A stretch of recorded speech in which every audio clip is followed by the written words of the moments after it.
অনেক দিন পর ভাইবা পরীক্ষা শেষ হলো, তাই আজকে হচ্ছে মাদারীপুর নিজ জেলায় ঘুরতে গেলাম। খুবই মজা করতেছি, খুবই ভালো করতেছি। কি হচ্ছে না হচ্ছে অবশ্যই ভিডিওটি শেষ পর্যন্ত দেখতে থাকবেন। আর মাদারীপুরে গিয়ে কি করি না করি অবশ্যই আপনাদেরকে জানাবো।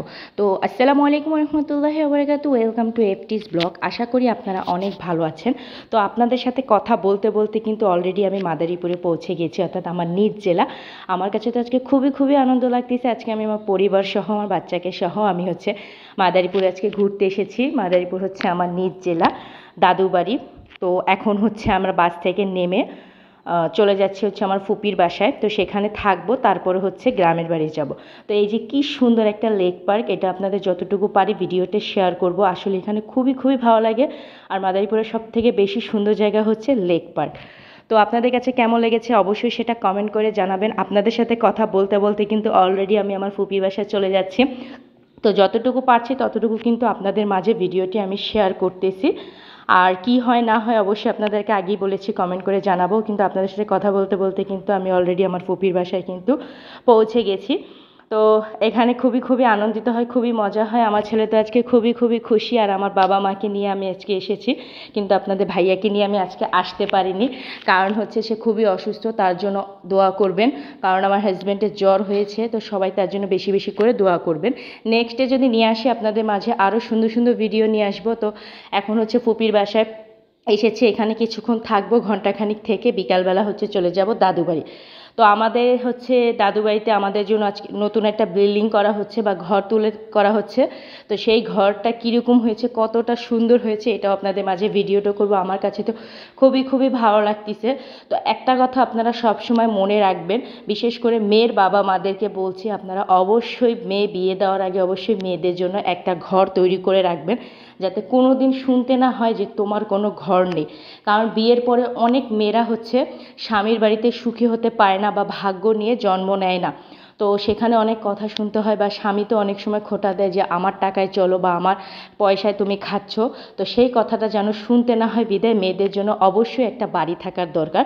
তো আমি খুবই ভাগ্যবান যে আমার মা বাবা আমার জন্য একটা বাড়ি করে রেখেছে, যাতে আমাকে কখনো কোনো দিন শুনতে না হয় যে তোমার কোনো বাড়ি নেই বা তোমার কোথায় স্থান। তো আমাকে সেগুলো কথা শুনতে না হয় বলে আলহামদুলিল্লাহ আমার বাবা মা আমার জন্য একটা বাড়ি তৈরি করে রেখেছে। তো সেই বাড়িটাই আপনাদের মাঝে শেয়ার করব। তো আমি কিন্তু এখন অলরেডি গ্রামে যাচ্ছি। প্রচুর পরিমাণে রোদ আর খুবই গরম পড়েছে।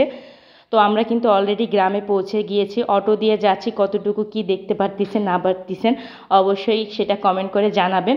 তো আমি যতটুকু পেরেছি ততটুকু, আসলে অনেকটা ঘোলা এসেছে, বললাম তো আগেই, অনেক গরম এবং অনেক রোদ। খুবই খারাপ লাগতেছে। সেই ভোর 5টার সময় রওনা দিয়েছি, 10টার সময় পৌঁছেছি। তারপরে হচ্ছে ফুপির বাসায় কিছুক্ষণ থেকে এখন হচ্ছে দাদু বাড়িতে যাচ্ছি। তো দাদু বাড়িটা আমার খুবই ভালো লাগে, বিশেষ করে এই জায়গাটা, এই যে এখানে দেখতে পাচ্ছেন এটা হচ্ছে আমাদের জমি। তো কতটুকু জমি আছে না আছে সেটাও আপনাদের কাছে যতটুকু পারি ততটুকু শেয়ার করব।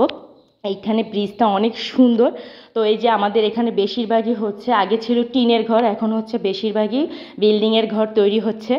আসলে মাদারীপুর আমাদের গ্রামে এখানে বেশিরভাগই এখন বিল্ডিং উঠে গেছে। গ্রাম কিন্তু আর আগের মতো নেই। ছোটোবেলায় যখন আসতাম নৌকা দিয়ে, তখন খুবই ভালো লাগতো।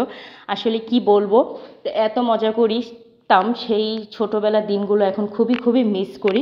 তো কথা বলতে বলতে কিন্তু অলরেডি গ্রামে চলে এসেছি। তো আজকের জন্য ভিডিও এই পর্যন্তই থাকলো। সবাই ভালো থাকবেন, সুস্থ থাকবেন, আর কমেন্ট করে জানিয়ে দেবেন অবশ্যই আমার ভিডিওটি কেমন হয়। এই যে আমাদের হচ্ছে বাড়ি, তো এই বাড়িটা অবশ্যই এটা হচ্ছে আমার কাকার বাড়ি, অর্থাৎ আমার বাবা চাচারা 4 ভাই মিলে একসাথে বাড়ি করেছে। তো সেই বাড়িটা অবশ্যই ভিতরের থেকে আপনাদের ভিডিওটা শেয়ার করব। তো অলরেডি এই যে এখানে আমাদের নিজেদের মাদ্রাসা আছে, মসজিদ আছে।